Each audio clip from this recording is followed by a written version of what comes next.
नमस्कार। Vastu solution India में आपका हार्दिक स्वागत। हर रोज की भांति एक बार फिर वास्तु की इस ज्ञान गंगा में आपके सामने रूबरू हुआ हूँ। आज का जो विषय है वो है सूर्य वेदी भवन या चंद्र वेदी भवन, और ये भवन हमारे जीवन में किस प्रकार हमारी दिनचर्या को प्रभावित करते हैं, सकारात्मक है या नकारात्मक परिणाम देते हैं, इस विषय पे चर्चा करेंगे। चर्चा से पूर्व अगर आप मेरे इस चैनल पर नए जुड़े हैं तो चैनल को सब्सक्राइब करना ना भूलिएगा, वीडियो को अंत तक देखिएगा। सारी चीज एकदम क्रिस्टल क्लियर होगी कि वास्तु हमारे जीवन में किस प्रकार प्रभाव रखता है, और भवन का जो हमारा आकार होता है उस आकार में सूर्य वेदी भवन या चंद्र वेदी भवन, दो प्रकार के भवन होते हैं। उसमें अगर कोई भी प्लॉट, भूखंड या एक इकाई जिस पर हम निर्माण करना चाह रहे हैं, वो इकाई पूर्व और दक्षिण में खुलती है, या तो पूर्व दिशा में है या दक्षिण दिशा में उसका मुंह है, और लंबाई चौड़ाई से 3 गुना ज्यादा है, तो वो भवन चंद्र वेदी भवन कहलाएगा।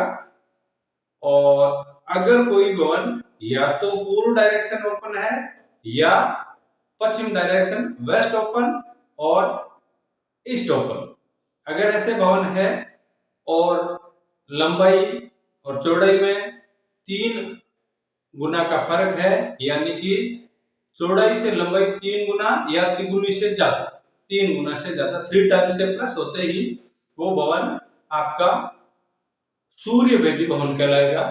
सूर्य वेदी भवन में खास करके सरकार से, पिताजी से, मान सम्मान से व्यक्ति को कहीं न कहीं किसी न किसी प्रकार का ठेस पहुंचाना होता है, या अनबन होती है, या उनसे दूरियां होती है।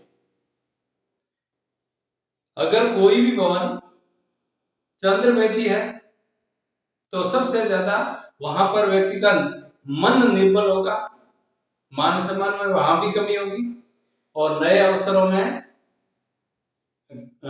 कम नए अवसर मिलेंगे, और एनकेस भी नए अवसरों को, न्यू अपॉर्चुनिटी अगर मिलती भी है तो व्यक्ति एनकेस नहीं कर पाएगा, या नए अवसर को कम ही मिलेंगे। सबसे पहले भवन के आकार को सुधारिए। मैं एक उदाहरण बताता हूं कि जिस प्रकार कोई व्यक्ति हद से ज्यादा लंबा होता है तो उसकी लंबाई उसके जीवन में बाधा बन जाती है। आप देख लीजिए लंबा व्यक्ति और उसका जीवन।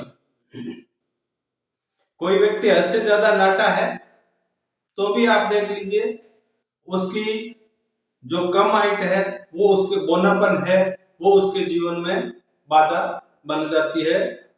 एक मध्यम जो ऊंचाई व्यक्ति की होती है, उससे व्यक्ति जैसा काम करता है, उससे उस ऊंचाई से उसको किसी प्रकार का, व्यक्ति की हाइट से उसको हेल्थ पर किसी प्रकार का कोई इफेक्ट नहीं आता है। ठीक उसी प्रकार आपका भवन 3 गुना चौड़ाई से लंबा ज्यादा है तब तक तो ठीक है, जो ही 3 गुना से प्लस हो गया, आपकी कहीं न कहीं किसी न किसी प्रकार से नेगेटिविटी वहां बढ़नी लग जाएगी। कारण कि वास्तु पुरुष है जो जमीन के नीचे सो रहा है, उसका आकार जिस प्रकार से अपना भूखंड है उसी के अनुरूप होता है।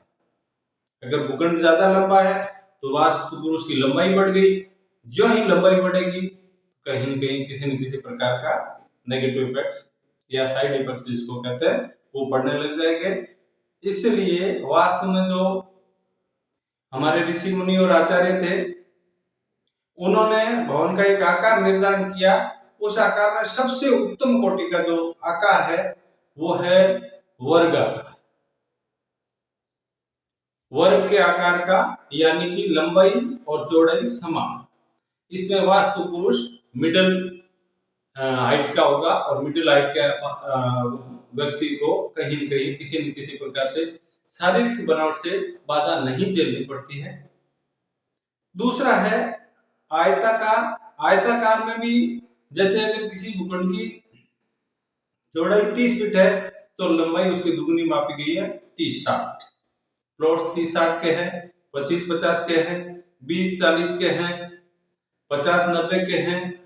ऐसी जो साइज हैं वो साइज सफिशिएंट साइज है और बेटर साइज है आकार के हिसाब से। तो दो ही प्रकार के भूखंडों पर निर्माण करना चाहिए, या तो वो आयताकार हो और या वर्गाकार।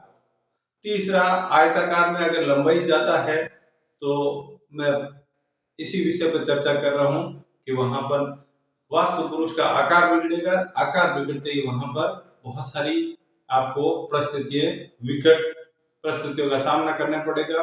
इसलिए भवन निर्माण से पहले जो हम भूमि का चयन करते हैं वो भूमि भी वास्तु के अनुकूल होनी चाहिए। देख परख के चयन कीजिए। सुख की नींद सोइएगा। कमेंट्स में अपनी उपस्थिति जय माता दी के रूप में अवश्य दर्ज कराएं। जय माता दी।